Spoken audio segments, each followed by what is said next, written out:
अवाजी समातुन ताई radio voice of Sindh London.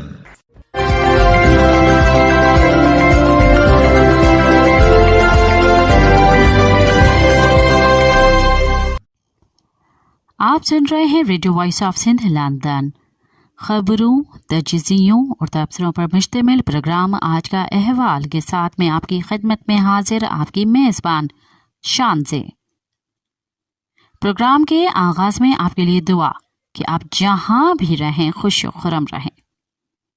17 दिसंबर 2024 मंगल के दिन ये program radio voice of Sindh London के स्टूडियो से आपकी खिदमत में बराह रास्त नशर किया जा रहा है।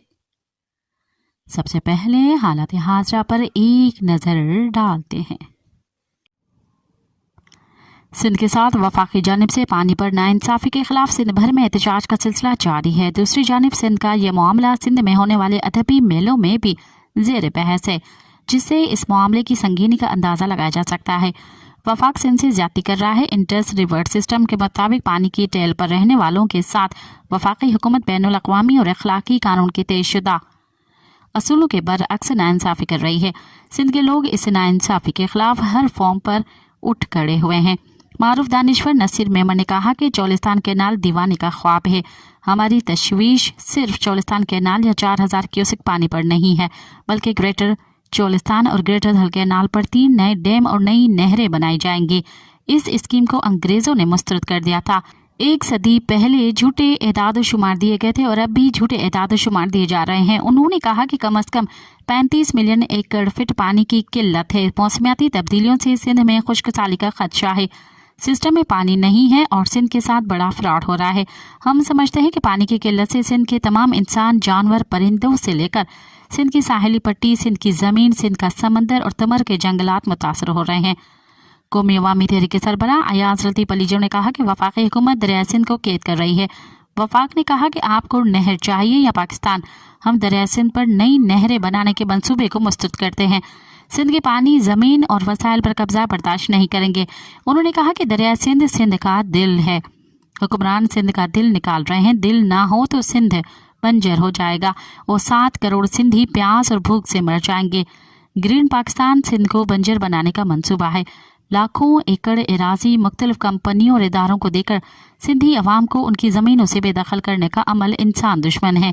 उन्होंने कहा कि बिजली, गैस, टैक्स और पानी के हवाले से सिंध के साथ ज्यादतियाँ बंद करके वफाक महकमों में सिंध के मुलाजमिन के साथ इम्तियाजी सलूक बंद किया जाए। उन्होंने कहा कि पाकिस्तान को एक नए मुआशी, आइनी और समाजी चार्टर की ज़रूरत है। मसाइल का हल अदालती तसादुम नहीं बल्कि मुनसिफाना, शफाफ और जमहूरी वफाक है। इरसा में सिंध के नुमाइंदे एहसान लगारी ने कहा कि सिंध का पानी चोरी किया जा रहा है। दरिया सिंध पर 6 नहरें बन रही हैं, लेकिन दरिया सिंध में मजीद पानी नहीं है। जहां ये कहा जाता है कि सैलाब के दौरान नहरों को पानी मिलेगा, जो गलत मंतक है। सिंध तरक्की पसंद पार्टी की कॉल पर कल सिंध भर में हड़ताल करके एहतजाजी मुजाहरे किए जाएंगे। सिंध तरक्की पसंद पार्टी के चेयरमैन डॉक्टर कादिर मक्सी ने कहा कि सिंध की अवाम कल 18 दिसंबर को अपना कारोबार बंद और मुकम्मल शटर बंद हड़ताल करके दरिया सिंध से नहरें निकालने के मंसूबे के खिलाफ एहतजाज रिकॉर्ड कराएंगे। एसटीपी के सीनियर रहनुमाओं के इजलास से खिताब करते हुए डॉक्टर कादिर मक्सी ने कहा कि दरिया सिंध के पानी पर सिंध का दायमी, आफाकी और कानूनी हक है। ये हक किसी भी सूरत में किसी को छीनने नहीं देंगे। सिंध अपने हकों के लिए अवामी सियासी जदोजहद जारी रखेगा। एसटीपी के सरबराह ने कहा कि सिंध के साथ सौतीली माँ वाला सुलूक बंद होना चाहिए। उन्होंने सिंध के अवाम से अपील की है कि दरिया सिंध को बचाने के लिए 18 दिसंबर को अपना कारोबार बंद रखकर हड़ताल की कॉल को कामयाब बनाएं। इस मौके पर ताजरों और दुकानदार तंजीमों से राब्ते के लिए मुख्तलिफ कमेटियां तश्कील दी गई, जो ताजरों और दुकानदारों से मुलाकात करके हड़ताल की हिमायत हासिल करेगी। इजलास में गुलजार समूह, हैदर शाहानी, होत खान, डॉक्टर अब्दुल हमीद मेमन, कादिर चन्ना, डॉक्टर अहमद नुनारी, डॉक्टर सुमार मंगरियो, आशिक सोलंगी, खुदा बख्श दर्द, डॉक्टर मजहर मेमन, जान मोहम्मद जुनेजो और दीगर ने शिरकत की। अवामी तहरीक के मरकजी सदर एडवोकेट वसंत हरी, मरकजी रहनुमा एडवोकेट सच्चल भट्टी, रानो खान कुंडानी, जमा कलवर और दीगर रहनुमाओं ने डेहरकी, पन्नवाकिल, चक गोट और कुरैशी गोट समेत जिले सखर के मुख्तलिफ देहात का दौरा करके इलाके के लोगों को रैली में शिरकत की दावत दी। डॉक्टर वसंत अर्शी की जानिब से डेहरकी में दरिया बचाओ सिंध बचाओ के उन्वान से मच कचहरी का इन्नेकाद किया गया, जिसमें अवामी तहरीक के मरकजी सदर एडवोकेट वसंत हरी ने वफद समेत शिरकत की। अवामी तहरीक के रहनुमाओं ने सिंध अदबी संगत शाख सक्कर के जनरल सेक्रेटरी इरशाद पीरजादों समेत मुख्तलिफ शायरों और अदीबों से मुलाकात करके उन्हें दावत दी। एडवोकेट वसंत हरी ने सक्खर प्रेस क्लब और नेशनल प्रेस क्लब सक्खर में प्रेस कॉन्फ्रेंस भी की। इस मौके पर उन्होंने कहा कि 6 नए केनालों, दरिया सिंध पर डाके, सिंध की ज़मीनों पर कब्जे, बढ़ती हुई लाकानूनियत, डाकू राज और ख़वातीन पर होने वाले जुल्म के खिलाफ 22 दिसंबर को सक्खर में रैली निकाली जाएगी। वसंत हरी ने कहा कि सिंध में पहले ही पानी की किल्लत है, पीने का पानी नापीत हो चुका है और ऐसी सूरत हाल में नए केनाल निकाले जा रहे हैं। पीपल्स पार्टी ने सदारती हाउस को सिंध के खिलाफ इस्तेमाल किया और केनालों की मंजूरी दी।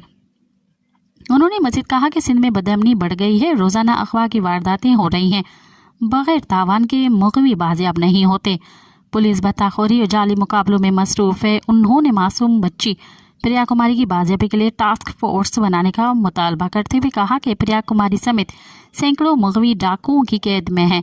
हुकूमत ने मुग़वियों की बाजियाबी के लिए कोई इक़दाम नहीं लिए। उन्होंने मजीद कहा कि डाकुओं और सरदारों की ताकतवर बनाकर अवाम को गुलाम बनाया गया है ताकि वो अपने मसाइल की हिफाजत न कर सकें। पीका ऑर्डिनेंस के तहत 150 से ज़ायद सहाफ़ियों के खिलाफ मुकदमात की मजम्मत करते हुए वसंत हरी ने कहा कि हुकूमत सहाफ़ियों को हिरासा करने के बजाय डाकुओं और दहशतगर्दों के खिलाफ जंग करे। सहाफ़ियों पर झूठे मुकदमात दर्ज करके बदतरीन आमरियत मुसल्लत की गई है। उन्होंने मुतालबा किया कि सहाफ़ियों पर पीका ऑर्डिनेंस के तहत दर्ज झूठे मुकदमात ख़त्म किए जाएँ। शहीद सहाफ़ी जान मोहम्मद महर और शहीद नसरुल्लाह गढ़ानी के कातिलों को फौरी तौर पर गिरफ्तार करके इबरतनाक सजा दी जाए। पाकिस्तान किसान राब्ता कमेटी और लेबर एजुकेशन फाउंडेशन की जानिब से दरिया सिंध पर 6 नई नहरें और दीगर माहौल दुश्मन मंसूबों के खिलाफ लाहौर में शिमला पहाड़ी से ऐवान इकबाल तक माहौलियाती इंसाफ मार्च किया गया, जिसमें उन्होंने मुतालबा किया कि दरिया सिंध पर मजीद 6 नहरें बनाने का अमल फौरी तौर पर बंद किया जाए, कोयले से बिजली की पैदावार बंद की जाए, सिंध की 13 लाख एकड़ एराजी समेत मुल्क की 48 लाख एकड़ एराजी पर कारपोरेट फार्मिंग के नाम पर कब्जे का सिलसिला ख़त्म किया जाए। सिंधियानी तहरीक के मरकजी रहनुमा एडवोकेट कायनात डाहरी, पाकिस्तान किसान राब्ता कमेटी के रहनुमा Farooq Tariq, labour education foundation के डायरेक्टर खालिद महमूद, अवामी वर्कर्स पार्टी गिलगित बिल्तिस्तान के रहनुमा बाबा जान, रुबीना जमील, रिफत मकसूद, तैमूर रहमान, अली खुसो, तारिक महमूद, मुजम्मल काकड़, शाह रुकन आलम और दीगर रहनुमाओं ने खिताब किया। कराची में अफगानी पठानों के हाथों कत्ल होने वाले जाहिद मीरानी के कातिल ताहाल गिरफ्तार न हो सके। सिंध के मुख्तलिफ शहरों में एहतजाजी मुजाहरों का सिलसिला जारी है। गुलशन हदीद में 6 रोज़ कबल शहीद होने वाले जाहिद मीरानी के कत्ल के खिलाफ मल्ला फॉर्म, सिविल सोसाइटी और कौमी कारकुनों की जानिब से ज़िला ठट्ठा के शहर घारों में एहतजाजी मुजाहरा किया गया और स्टील टाउन पुलिस के खिलाफ शदीद नारेबाजी की गई। एहतजाज में मल्ला फॉर्म के रहनुमा करीम मीरानी, जस्कम के पीर अयाज जिलानी, GSN मोहाज के रियाज नाहियों और दीगर शामिल थे। स्टील टाउन पुलिस पर कातिलों की गिरफ्तारी में नाकामी का इल्ज़ाम लगाते हुए कहा कि पुलिस कातिलों की पुश्त पनाही कर रही है। मुजाहिरीन ने मुतालबा किया कि कातिलों को फिलफौर गिरफ्तार किया जाए। नौशरा फेरुज के गाँव हाजी मोहम्मद इब्राहिम मल्लाह के रिहायशियों ने भी शहीद जाहिद मीरानी के कातिलों की गिरफ्तारी के लिए एहतजाजी मुजाहरा किया, जिसकी क़यादत कामरेड तारिक मल्लाह ने की। एक माह कबल कंदकोट से अगवा होने वाले अयाज लाशरी की वीडियो वायरल की गई है। वीडियो में डाकू यरगमाली को जंजीरों से जकड़कर तशद्दुद का निशाना बनाते रहे। मुक़वी ज़ारो कतार रोते हुए लवाहिकीन से अपील कर रहा है कि तावान की रकम डाकुओं को जल्द फराहम की जाए। डाकू मुझे जंजीरों से बांध कर शदीद तशद्दुद का निशाना बनाते हैं, मुझे 60 लाख देकर आज़ाद कराया जाए। अगवाकार ने अपनी वालदा के लिए रोते हुए कहा कि मुझे आज़ाद कराने के लिए घर बेच दिया जाए।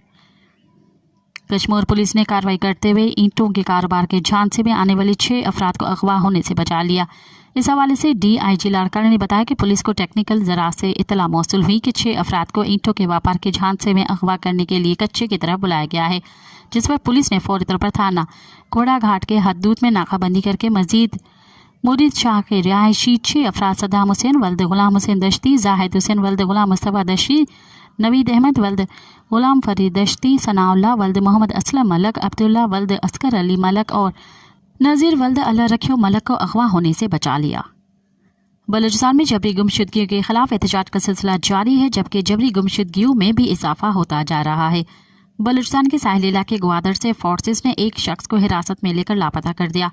साहिली इलाके ग्वादर के इलाके کوچو کلانچ سے فورسز نے خیر محمد ولد محمد علی کو حراست میں لے کر نامعلوم مقام منتقل کر دیا۔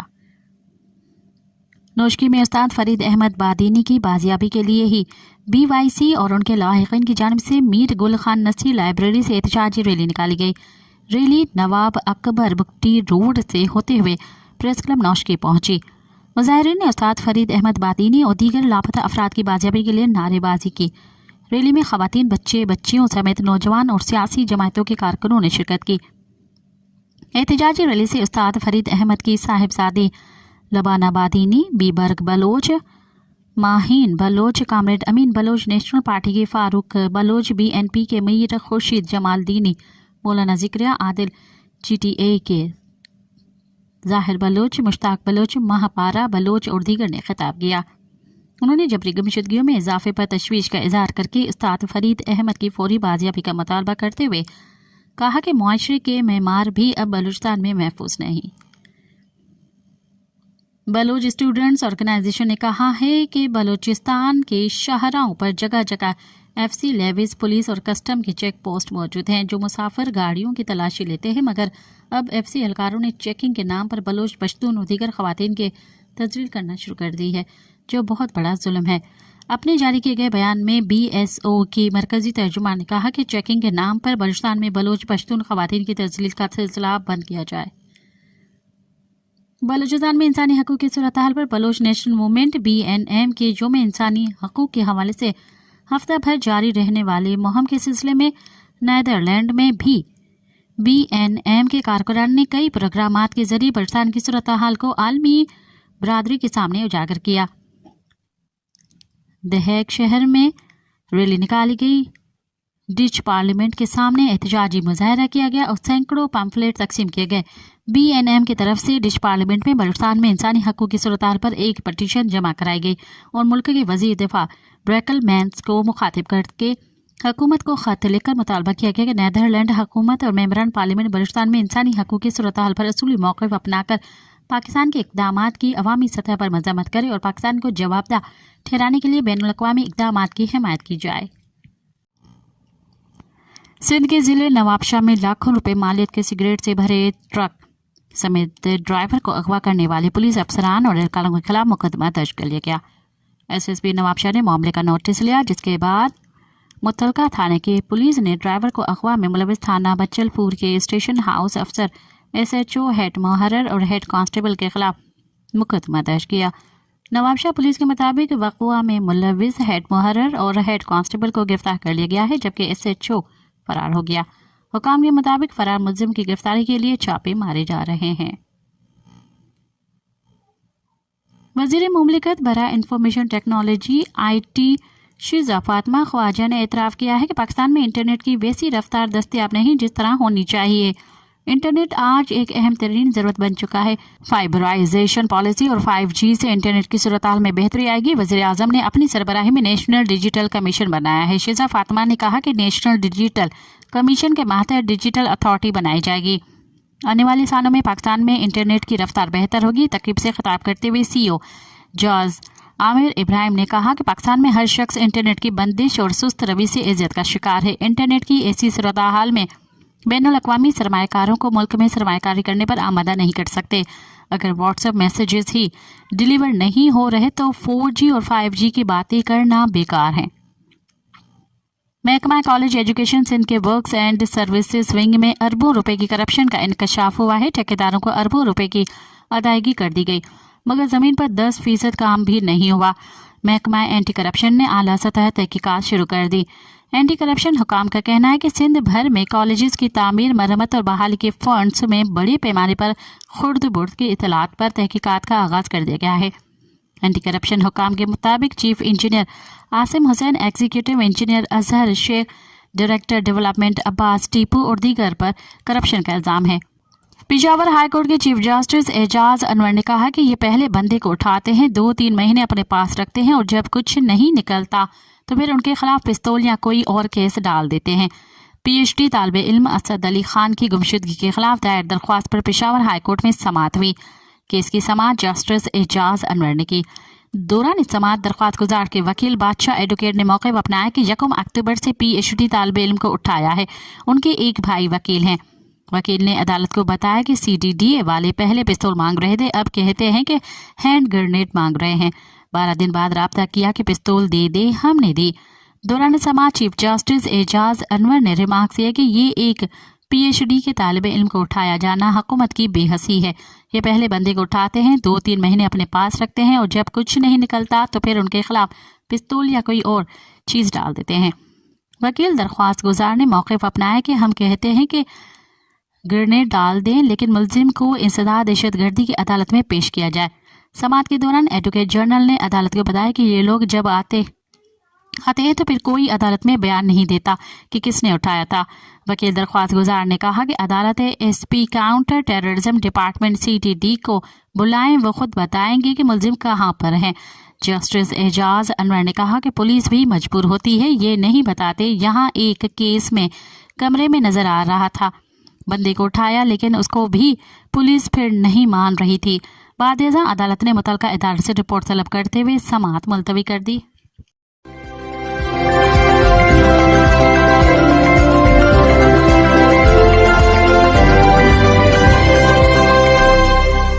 अब प्रोग्राम में शामिल करते हैं तज्ज़िये और तबसरे। धमकियों और इल्ज़ामात के जलवों में मुज़ाकरात की दावत के उन्वान से सैयद मुजाहिद अली ने लिखा,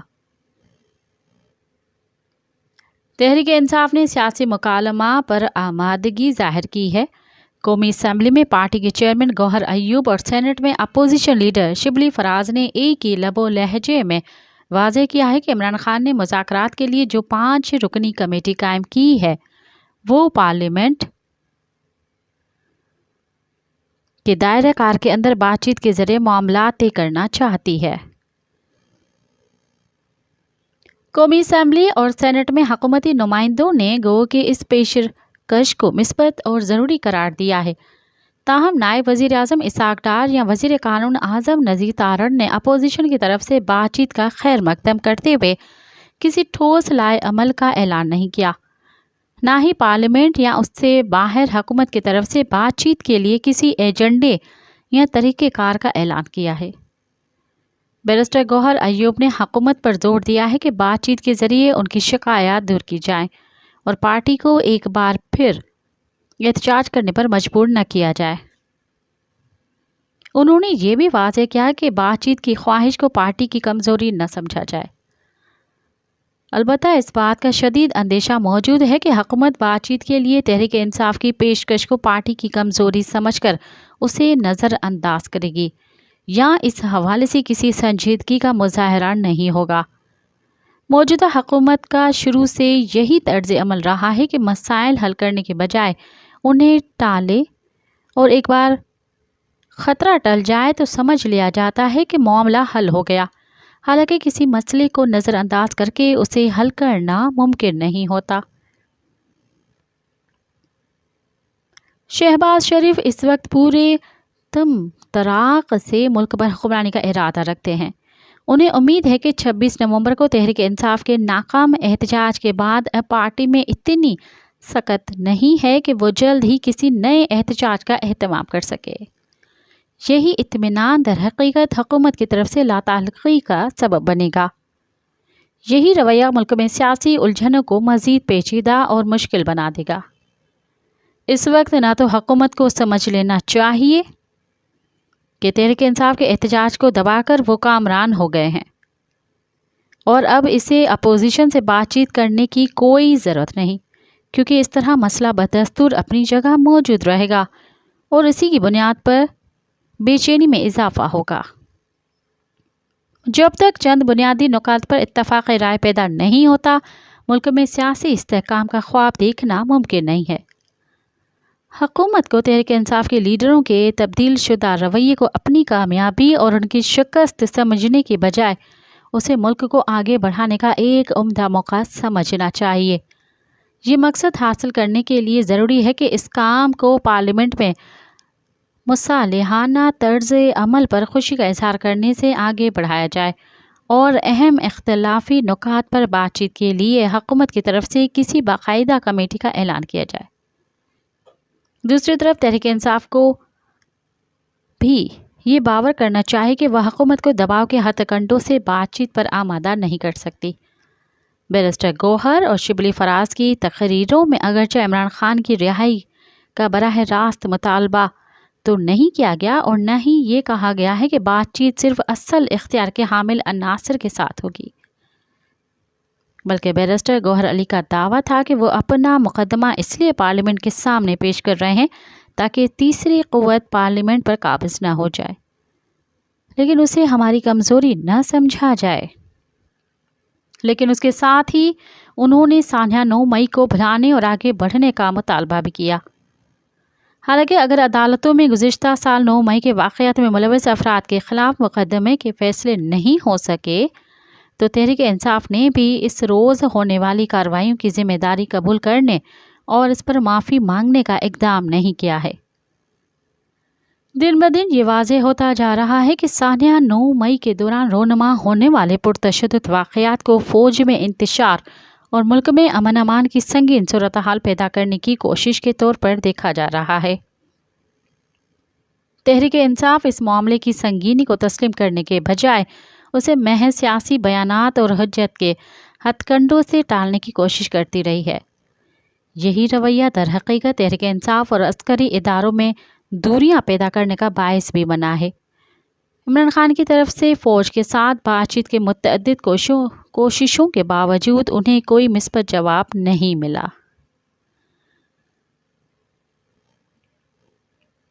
گزشتہ روز ہی ISPR نے ISI کے سابق سربراہ لیفٹیننٹ جنرل ریٹائرڈ فیض حمید کے خلاف چارج شیٹ عائد کرنے کا اعلان کیا۔ اسی بیان میں یہ بھی بتایا گیا کہ فیض حمید کے خلاف 9 مئی کے واقعات اور ایسے ہی دیگر معاملات میں ملوث ہونے کی تحقیقات بھی کی جا رہی ہیں۔ وہ بعض سیاسی عناصر کے ساتھ مل کر تشدد کی کارروائیوں میں ملوث تھے۔ ISPR کے پریس ریلیز میں فیض حمید کے حوالے سے سانحہ 9 مئی کا ذکر در حقیقت تحریک انصاف کے لیے کوئی اچھی خبر نہیں ہے۔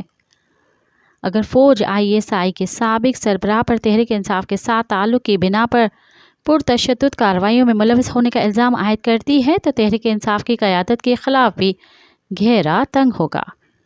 اس صورتحال کا کوئی سیاسی حل موجود نہیں ہے۔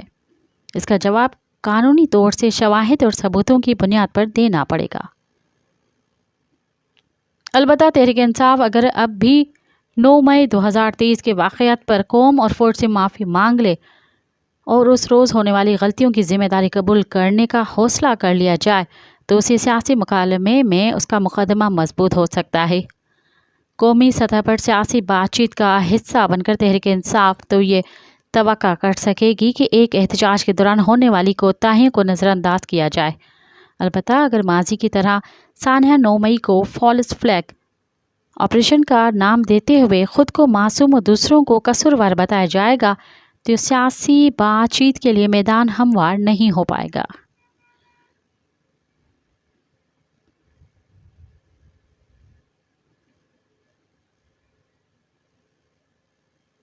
بیرسٹر گوہر علی اور شبلی فراز نے مصالحت کی باتیں کرتے ہوئے 26 نومبر کے واقعات کی تمام تر ذمہ داری حکومت پر عائد کی ہے۔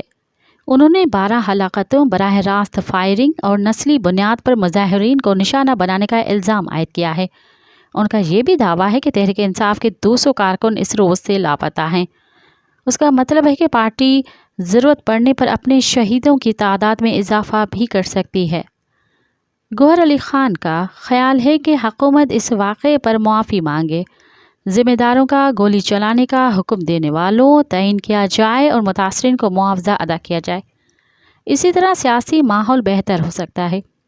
اس کے ساتھ ہی انہوں نے پشتون مظاہرین کے خلاف تشدد کا الزام عائد کر کے وفاقی حکومت پر نسلی تعصب کا فروغ کا الزام بھی عائد کیا۔ البتہ وہ یہ جواب دینے پر آمادہ نہیں ہے کہ تحریک انصاف کی خیبر پختونخوا میں حکومت کیوں سرکاری وسائل صرف کر کے بار بار ایک صوبے کے عوام کو مرکز پر دعویٰ بولنے پر آمادہ کرتی ہے۔ کیا تحریک انصاف اس طرح جان بوجھ کر پشتون عوام میں یہ تعصب راسخ کرنا چاہتی ہے کہ مرکزی حکومت اس صوبے کے ساتھ امتیازی سلوک روا رکھتی ہے اور وہاں کے لوگوں کے ساتھ برا سلوک کیا جاتا ہے؟ کیونکہ اگر کسی ہجوم میں ایک ہی علاقے کے لوگ شامل ہوں گے تو جوابی کارروائی میں فطری طور سے اسی علاقے کے لوگ ہی متاثر ہوں گے۔ اس معاملے پر نسلی یا صوبائی حساسیت کو سیاسی پوائنٹ سکورنگ کی بنیاد بنانا مناسب نہیں ہے۔ حکومت اور تحریک انصاف کو بات چیت کے لیے واضح نکات سامنے لانے کی ضرورت ہے۔ تحریک انصاف اگر حکومت سے پسپائی کا مطالبہ کرے گی یا حکومت اگر تحریک انصاف سے یہ توقع کرے گی کہ وہ اپنے مطالبے بھول کر بس پارلیمنٹ پہ تقریریں کر لیا کرے تو مذاکرات کی یہ بیل منڈے نہیں چڑھ پائے۔ فریقین کو اپنی پوزیشن کا اعلان کرنے کے ساتھ ایسے نکات بھی پیش کرنے چاہیے جن پر اتفاق رائے سے سیاسی تصادم کم کیا جا سکے۔ حکومت عمران خان کے خلاف دھڑا دھڑ مقدمات قائم کرنے سے گریز کا وعدہ کر سکتی ہے اور بعض غیر ضروری مقدمات واپس لیے جا سکتے ہیں۔ اسی طرح تحریک انصاف ثانیہ 9 مئی کے بارے میں اپنی پوزیشن واضح کر سکتی ہے۔ حکومت انتخابی دھاندلی کا جواب دینے کے لیے 2018 میں دھاندلی کا حوالہ دینے کے بجائے انتخابی شفافیت کی یقین دہانی کرائے یا مڈ ٹرم انتخابات کا کوئی اشارہ دیا جائے تاکہ ملک میں سیاسی درجہ حرارت کم ہو سکے۔ شہباز شریف ان خبروں اور تبصروں سے آگاہ ہوں گے کہ بعض طاقتور حلقے موجودہ حکومت کی کارکردگی سے مطمئن نہیں ہیں اور پیپلز پارٹی کے تعاون سے موجودہ پارلیمنٹ میں حکومت کا متبادل لانا چاہتے ہیں۔ یہ حقیقت بھی وزیراعظم کے علم میں ہوگی کہ ان کی پارٹی مسلسل ہی عوام میں غیر مقبول ہے اور کوئی نیا انتخاب مسلم لیگ نون کی پارلیمانی پوزیشن کے لیے توہین ہو سکتا ہے۔ ویسے تو یہ خواہش یا کوشش خود مسلم لیگ نون ہی کو کرنا چاہیے کہ وہ عوامی قبولیت کے موجودہ درجے کو تبدیل کرنے کے لیے حکومت میں رہنے پر اصرار کے بجائے حکومت کسی دوسری پارٹی کے حوالے کر کے عوامی رابطہ مہم کے ذریعے پارٹی پوزیشن بہتر کرنے کی کوشش کرے۔ البتہ ایسا حوصلہ مندانہ اقدام موجودہ مسلم لیگ کی قیادت کے بس کی بات نہیں ہے۔ شہباز شریف تو آخر وقت تک اقتدار سے چمٹے رہنے کی کوشش کریں گے اور اگر ان کی حکومت کے خلاف عدم اعتماد کی صورت پیدا ہوتی ہے تو وہ اسے سازش کا نام دے کر خود کو مظلوم ثابت کرنے کی کوشش کریں گے۔ تاہم اس وقت تک شاید عوام کا اعتماد حاصل کرنے میں بہت دیر ہو جائے۔ اس پس منظر میں بھی تحریک انصاف کی طرح مسلم لیگ نون کو بھی اپوزیشن سے بات چیت کرنے اور نئے سیاسی امکانات پیدا کرنے کی ضرورت ہے۔ ہو سکتا ہے کہ ایسے کسی مذاکراتی دور میں دونوں پارٹیوں کو کچھ رعایت دینی پڑے، لیکن اس کے نتیجے میں مسلم لیگ نون کو سیاسی اسپیس مل جائے گی اور تحریک انصاف اپنا سیاسی وجود قائم رکھنے میں کامیاب رہ سکے گی۔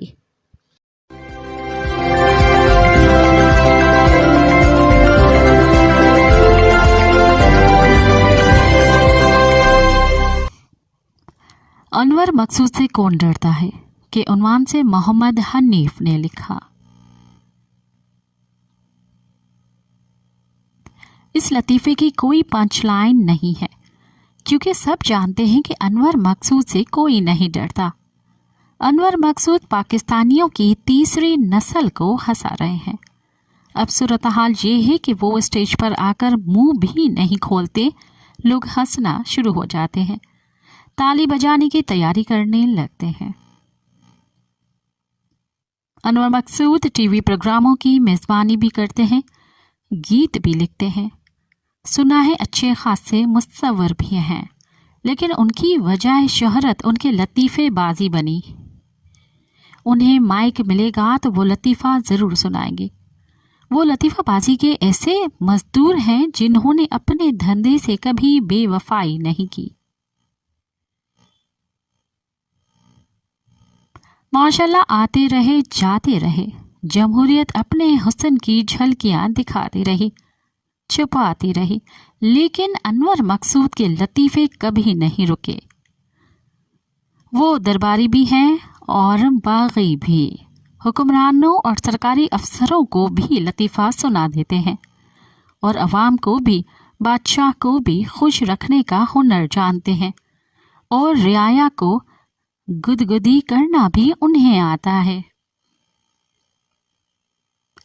عام طور پر کہا جاتا ہے کہ نفیس مزاح وہ ہوتا ہے جس میں طاقتور کا مذاق اڑایا جائے، لیکن پاکستان میں طاقتور ایلیٹ کی ہنسی مزاح ایسے ہی ہے، ان کے بارے میں لطیفہ سنا جائے تو وہ کھل کر دعا دیتے ہیں، جیسے یہ لطیفہ کسی اور کے بارے میں سنایا جا رہا ہے۔ انور مقصود کمزور طبقوں کو بھی نہیں بخشتے، کبھی سندھ اور سندھیوں کے بارے میں کچھ کہہ دیتے ہیں، بنگالی بھائی تو اکثر ان کے مزاح کا نشانہ بنتے ہیں۔ انور مقصود میں ایک اور خوبی بھی ہے کہ اگر لطیفے پر کوئی ناراض ہو جائے تو فوراً معافی مانگ لیتے ہیں، اور کبھی کبھی اس معافی کے اندر بھی لطیفہ سنا دیتے ہیں۔ بنگالیوں سے انہوں نے کبھی معافی نہیں مانگی، تو غالباً انہیں شاید وہ معافی کے قابل بھی نہیں سمجھتے۔ آخری معافی انہوں نے عسکری ادارے سے مانگی ہے، وہ بھی پاک نیوی سے۔ پاک نیوی عسکری اداروں میں غریب رشتہ دار سمجھی جاتی ہے، نہ ان کے کارناموں کی زیادہ چرچا ہوتا ہے، حکومتیں گرانے بنانے میں بھی کچھ زیادہ مشورہ نہیں کیا جاتا، اور کاروبار کرنے میں بھی سب سے پیچھے ہیں۔ انہوں نے نیوی کے شہداء کے بارے میں ایک فسفسا سا لطیفہ سنایا۔ لانن تانن ہوئی، لیکن واہ واہ زیادہ ہوئی۔ انور مقصود اپنی معافی کے ساتھ فوراً حاضر ہو گئے۔ نیوی کے افسروں کے ساتھ اپنی دوستی کے قصے سنائے، اور بغیر پنچ لائن کے یہ لطیفہ بھی سنا گئے کہ وہ 50 سال تک ایڈمرل منصور الحق کے دوست رہے اور باقی سینئر افسروں کے ساتھ تاش کھیلا کرتے تھے۔ ان کے سامعین کو شاید یہ یاد نہ ہو کہ ایڈمرل منصور الحق غالباً پہلے 4 اسٹار جنرل تھے جو کرپشن کے الزامات پر برطرف ہوئے، مقدمہ چلا اور آخر میں حکومت کو $7.5 ملین دے کر جان چھڑائی۔ اگر ایسے شخص کے ساتھ نصف صدی تک دوستی رہی ہو تو اس کا مذاق اڑانے کی گنجائش ہونی چاہیے۔ لطیفے سناتے سناتے بعض اوقات انسان خود لطیفہ بن جاتا ہے۔ گزشتہ چند سالوں میں انور مقصود کا مزہ درباری کم اور باغی زیادہ ہوتا جا رہا ہے۔ اب وہ عسکری اداروں کے کبھی کبھی جنرلوں کے نام لے کر لطیفے سناتے ہیں، نواز شریف کے پھد اڑاتے ہیں۔ ہو سکتا ہے کہ وہ بھی پاکستان کے بہت سے بزرگوں کی طرح ساری عمر ہر اسٹیبلشمنٹ کا حصہ یا ہواری رہنے کے بعد اب حقیقی آزادی کے متلاشی ہیں۔ لیکن اتنے بزرگ لطیفے باز کو یہ پتہ ہوتا ہے کہ وہ اس کے سامعین آج کل کس بات پر ہنسیں گے۔ انور مقصود کو پوری طرح اندازہ ہے کہ وہ خان کا نام لیں گے تو تالی بجے گی، عسکری اداروں پر چٹکلا سنائیں گے تو ہنسی اور تالی دونوں، جن کو انور مقصود کے لطیفے پسند نہیں ہیں، ان کے حق ہے کہ نہ تالی بجائیں اور نہ ہنسیں۔ اگر طاقتور ہوں تو معافی منگوا لیں، لیکن ایک بزرگ لطیفے باز پر لانن تانن کرتے ہوئے یہ بھی سوچیں کہ آخر ان کے سننے والوں کو کیا ہو گیا ہے کہ وہ ان اداروں کے بارے میں لطیفے سننا چاہتے ہیں جو کبھی مقدس سمجھے جاتے تھے۔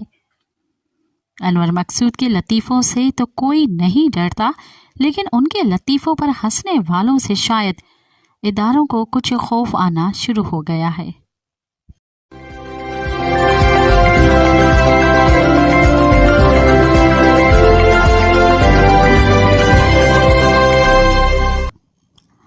پامسٹری کی کرامت کے عنوان سے ڈاکٹر خالد سہیل نے لکھا، یہ واقعہ آج سے 40 سال پہلے کا واقعہ ہے۔ کینیڈا میں چند سال گزارنے کے بعد میں خیال آیا کہ پاکستان کی سیر کی جائے اور اپنے عزیزوں، اپنے رشتہ داروں، اپنے پیاروں اور اپنے یاروں سے ملاقات کی جائے۔ اس وقت میرے پاس 2 پاسپورٹ تھے، ایک پاکستانی اور ایک کینیڈین پاسپورٹ، لیکن اتنا وقت گزرنے کی وجہ سے میرا پاکستانی پاسپورٹ ایکسپائر ہو چکا تھا۔ اب میرے پاس پاکستان جانے کے 2 راستے تھے، या तो मैं कैनेडियन पासपोर्ट पर टूरिस्ट वीज़ा लगवाऊं या नया पाकिस्तानी पासपोर्ट बनवाऊं। मैंने फैसला किया कि मैं पहली दफ़ा पाकिस्तान जा रहा हूं तो पाकिस्तानी पासपोर्ट पर ही जाऊं। चुनाचे मैंने दरख्वास्त जमा करवाई और नया पाकिस्तानी पासपोर्ट बनवाया। पाकिस्तान का टिकट खरीदा और टोरंटो से PIA की परवाज़ से कराची पहुंच गया। मुझे वहां से चंद घंटे बाद लाहौर की परवाज़ लेनी थी। कराची एयरपोर्ट पर 2 कतारें दिखाई दी। एक कतार पाकिस्तानियों के लिए थी जो वापस घर आ रहे थे। दूसरी कतार गैर मुल्की मुसाफिरों की थी जो पाकिस्तान सैर करने जा रहे थे। मैं पाकिस्तानी शहरियों की कतार में खड़ा हो गया। तवील मुसाफत के बाद मुसाफिर थके हुए जमाइयाँ ले रहे थे। मेरे आगे एक छोटे से कद का मुसाफिर था।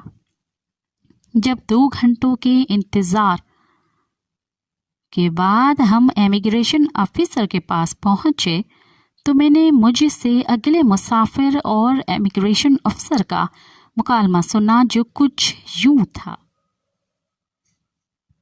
अफसर, ये आपका नया पासपोर्ट है? मुसाफिर, जी हाँ। अफसर, आपने ये नया पासपोर्ट कब हासिल किया? मुसाफिर, पिछले महीने। अफसर, पुराना पासपोर्ट कहाँ है? मुसाफिर, टेक्सास में। अफसर, ऐसा क्यों है? मुसाफिर, नया पासपोर्ट मिलने के बाद मैंने समझा मुझे पुराना पासपोर्ट साथ ले जाने की ज़रूरत नहीं है। अफसर, आपको अपना पुराना पासपोर्ट अपने साथ रखना चाहिए था ताकि हम देख सकें कि आप पाकिस्तान से कब गए थे। मुसाफिर, अफसर मैं माजरत ख्वाह हूँ क्योंकि मैं एक तवील अरसे के बाद पाकिस्तान लौट रहा हूँ। अफसर, मुसाफिर का मुकालमा सुनकर मुझे एहसास हुआ कि इस मुसाफिर की कहानी मेरी कहानी की तरह है। मैं भी पुराना पासपोर्ट अपने साथ न लाया था। अब मैं सोचने लगा कि अफसर इसके साथ कैसा सलूक करता है। अफसर ने कहा, इस दफ़ा तो मैं आपको जाने देता हूँ, लेकिन अगली दफ़ा आप अपना पुराना पासपोर्ट साथ रखें। मुझे ये जानकर कदरे तसल्ली हुई कि अफसर हमदर्द है, लेकिन अभी ये बात हो रही थी कि एक और अफसर आया। दूसरे अफसर ने पहले अफसर से कुछ सरगोशी में कहा और पहला अफसर उठकर चला गया और दूसरा अफसर उस कुर्सी पर बैठ गया। मेरी किस्मत देखें कि दूसरा अफसर पहले अफसर की तरह मेहरबान न था। उसने मुझसे कहा, आप पुराने पासपोर्ट के बगैर गैर कानूनी तौर पर पाकिस्तान में दाखिल हो रहे हैं। आपको इमिग्रेशन की अदालत के सामने पेश किया जाएगा और वो अदालत फैसला करेगी कि आपको पाकिस्तान में दाखिल होने की इजाज़त दी जाए, जेल भेजा जाए या वापस कनाडा भेज दिया जाए। अफसर के लहजे में तहकुम था जो मुझे अच्छा न लगा। अफसर मुझे एक कमरे में ले गया जहां चंद और मुसाफिर भी बैठे थे। अफसर ने मुझसे कहा, आप यहाँ इंतज़ार करें। जब आपकी बारी आएगी तो आपका नाम पुकारा जाएगा और आप अदालत के सामने पेश होंगे। उस लम्हे मैंने सोचा कि मेरा नया पाकिस्तानी पासपोर्ट बनवाना मुझे महंगा पड़ा। अगर मैं कैनेडियन पासपोर्ट पर आता तो शायद मुझे ऐसे मसाइल का सामना न करना पड़ता। इस कमरे में जो लोग बैठे थे वो भी इमिग्रेशन अदालत में बुलाए जाने का इंतज़ार कर रहे थे। मैंने उन लोगों से पूछा तो पता चला कि वो एक्सपायर्ड पासपोर्ट पर सफ़र कर रहे थे। वो अपने पुराने पासपोर्ट की तजदीद करवाना भूल गए थे। एक मुसाफिर का नाम पुकारा गया, फिर दूसरे मुसाफिर का, फिर तीसरे मुसाफिर का। चूँकि वो मुसाफिर लौट कर न आए इसलिए मुझे बिल्कुल अंदाज़ा न था कि उनकी ज़िंदगी का क्या फ़ैसला हुआ। अब मेरी बारी थी। मेरा किसी इमिग्रेशन अदालत में जाने का ये पहला मौका था।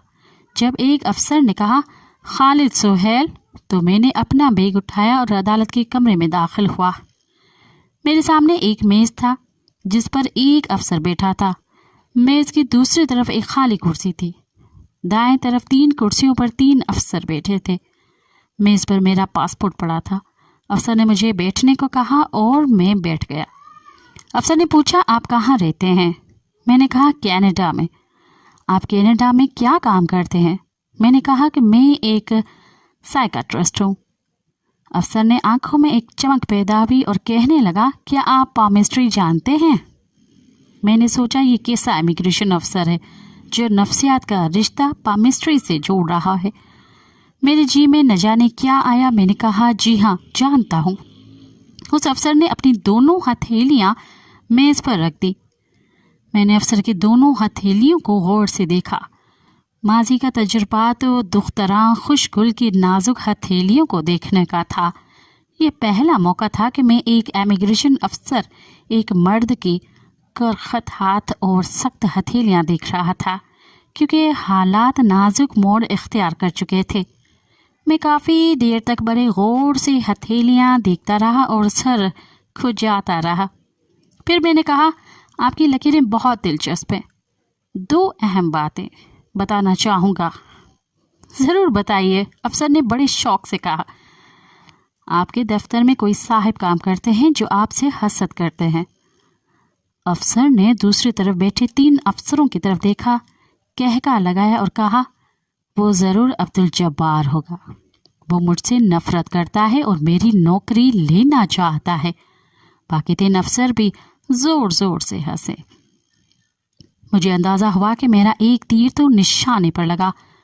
कमरे में जो टेंशन थी वो कम हो गई। मेरी नफ्सियात काम कर रही थी। फिर मैंने कहा, आपके ख़ानदान में एक खूबसूरत औरत है जो आपको बहुत पसंद करती है, लेकिन वो अपने प्यार का इजहार नहीं कर सकती क्योंकि वो बहुत शर्मीली है। अफसर ने एक और कहका लगाया और दोस्तों से कहा, वो ज़रूर मेरी कज़न आरफा होगी। और वो सब भी हंसे। अफसर ने मुझे मेरा पासपोर्ट लौटाते हुए कहा, आप बहुत काबिल साइकियाट्रिस्ट हैं। और मैं दिल ही दिल में मुस्कुराया। मैं पासपोर्ट लेकर कमरे से बाहर निकलने लगा तो साथ बैठा एक अफसर उठा और उसने बाहर जाने वाला दरवाज़ा बड़ी ज़ोर से बंद किया। मैं चंद लम्हों के लिए घबरा गया। मुझे डर था कि कहीं वो मेरे खिलाफ फैसला न सुना दे। वो अफसर मुड़ा, मुस्कुराया और कहने लगा, डॉक्टर साहब, जाने से पहले हमारे हाथ भी देखते जाएं। और मैं भी मुस्कुराने लगा।